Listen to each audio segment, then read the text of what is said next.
আল্লাহ রাব্বুল আমিন বলছেন, নবীজি সাল্লাল্লাহু আলাইহি সাল্লামকে আমার হাবিব অনেক লোক পণ্ডিতি করে আপনার সামনে আসে, আসার পরে কোরআন নিয়ে নানান মন্তব্য করে।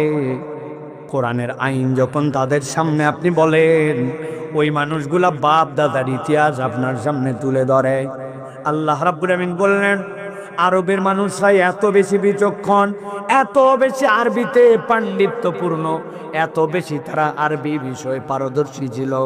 মক্কায় যে খানায় কাবা ছিল, ওই খানায় কাবায় যখন হজ হতো, হজের সময় আরবের লোকের একটা প্রতিযোগিতার আয়োজন করত। ওই প্রতিযোগিতা যেমন তেমন প্রতিযোগিতা নয়, আরবের জাজিরাতুল আরব যেটা ছিল, আরব উপদ্বীপের যত দেশ ছিল, সেই সিরিয়া থেকে ইয়ামেন পর্যন্ত, এদিকে মিশর থেকে শুরু করে জর্ডান পর্যন্ত, এদিকে যত এরিয়া, সব মানুষ যারা হজে আসতো, হজে আসার আগে তাদের কাছে অ্যানাউন্স করা থাকতো, তোমরা যত সাহিত্য কর্ম করো, এটার মধ্যে তোমরা কিছু কবিতা লেখো।